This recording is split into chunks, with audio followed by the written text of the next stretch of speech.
Question 91.20.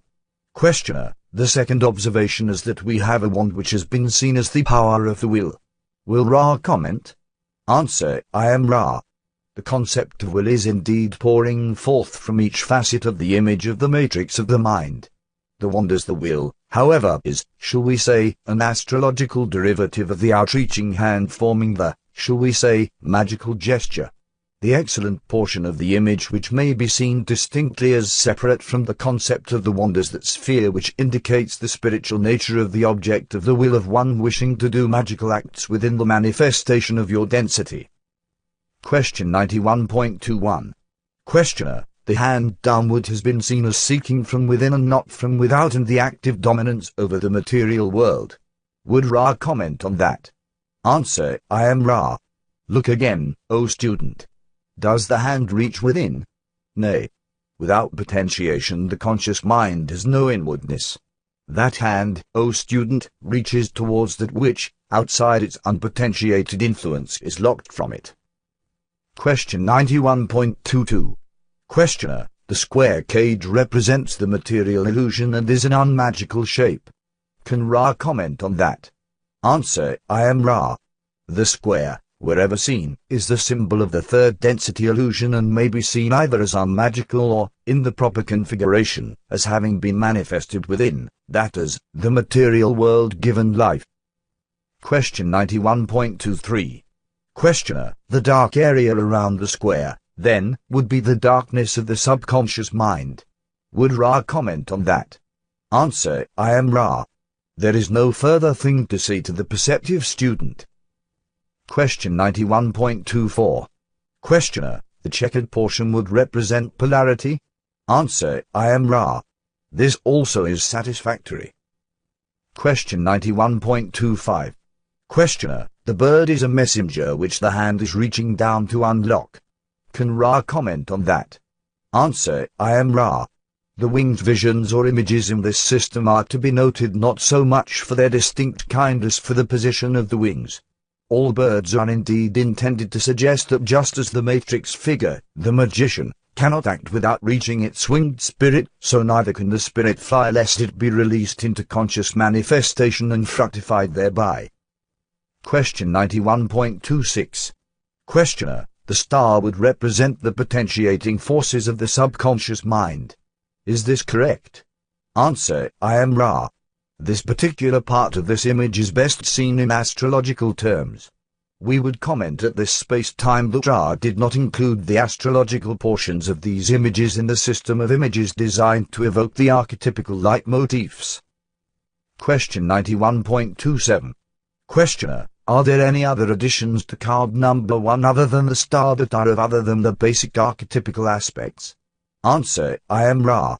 They are details of each image seen through the cultural eye at the time of inscription. This is to be expected. Therefore, when viewing the, shall we say, Egyptian costumes and systems of mythology used in the images, it is far better to penetrate to the heart of the costume's significance or the creature's significance rather than clinging to a culture which is not your own. In each entity the image will resonate slightly differently.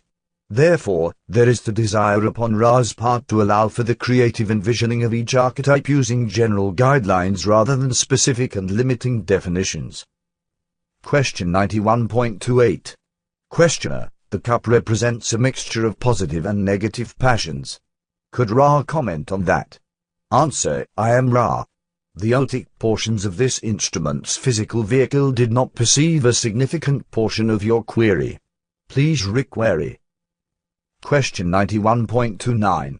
Questioner, there is apparently a cup which we have as containing a mixture of positive and negative influences. However, I personally doubt this. Could Ra comment on this, please? Answer, I am Ra. Doubt not the polarity, O student, but release the cup from its stricture. It is indeed a distortion of the original image.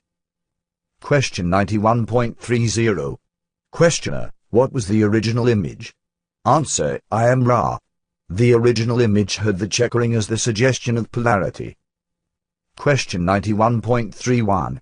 Questioner, then was this a representation of the waiting polarity to be tasted by the matrix of the mind? Answer, I am Ra. This is exquisitely perceptive.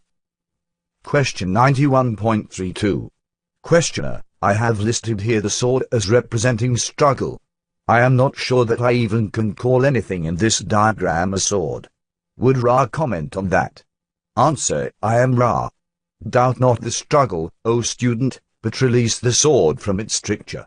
Observe the struggle of a caged bird to fly. Question 91.33.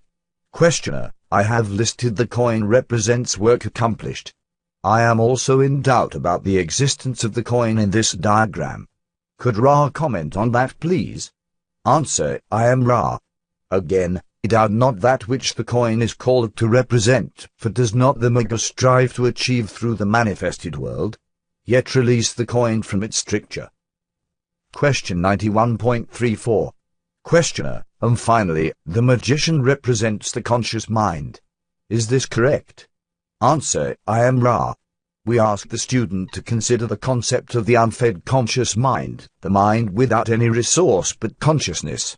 Do not confuse the unfed conscious mind with that mass of complexities which you as students experience, as you have so many times dipped already into the processes of potentiation, catalyst, experience, and transformation. Question 91.35. Questioner, are these all of the components, then, of this first archetype? Answer, I am Ra. These are all you, the student, see. Thusly the complement is complete for you. Each student may see some other nuance.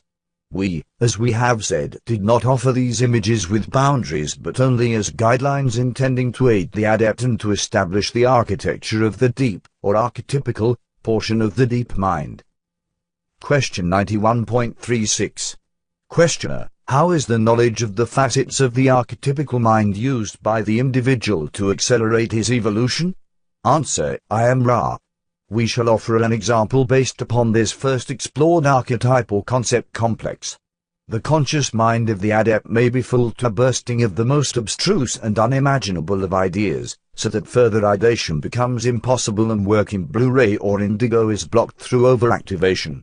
It is then that the adept would call upon the new mind, untouched and virgin, and dwell within the archetype of the new and unblemished mind without bias, without polarity, full of the magic of the Logos.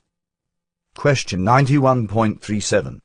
Questioner, then you are saying, if I am correct in understanding what you have just said, that the conscious mind may be filled with an almost infinite number of concepts, but there is a set of basic concepts which are what I would call important simply because they are the foundations for the evolution of consciousness, and will, if carefully applied, accelerate the evolution of consciousness, whereas the vast array of concepts, ideas, and experiences that we meet in our daily lives may have little or no bearing upon the evolution of consciousness except in a very indirect way.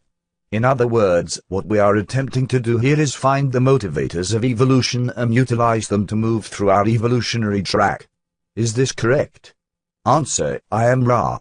Not entirely. The archetypes are not the foundation for spiritual evolution but rather are the tool for grasping in an undistorted manner the nature of this evolution. Question 91.38. Questioner, so for an individual who wished to consciously augment his own evolution, an ability to recognize and utilize the archetypes would be beneficial in sorting out that which he wishes to seek from that which would be not as efficient a seeking tool. Would this be a good statement? Answer, I am Ra. This is a fairly adequate statement. The term efficient might also fruitfully be replaced by the term undistorted. The archetypical mind, when penetrated lucidly, is a blueprint of the builded structure of all energy expenditures and all seeking without distortion. This, as a resource within the deep mind, is of great potential aid to the adept. We would ask for one more query at this space-time as this instrument is experiencing continuous surges of the distortion you call pain, and we wish to take our leave of the working while the instrument still possesses a sufficient amount of transferred energy to ease the transition to the waking state, if you would call it that. Question 91.39. Questioner, since we are at the end of the matrix of the mind, I will just ask if there is anything that we can do to make the instrument more comfortable or to improve the contact.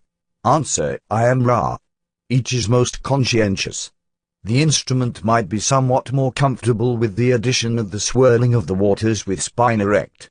All other things which can be performed for the instrument's benefit are most diligently done. We commend the continual fidelity of the group to the ideals of harmony and thanksgiving. This shall be your great protection. All is well, my friends. The appurtenances and alignments are excellent. I am Ra. I leave you glorying in the love and in the light of the one infinite Creator.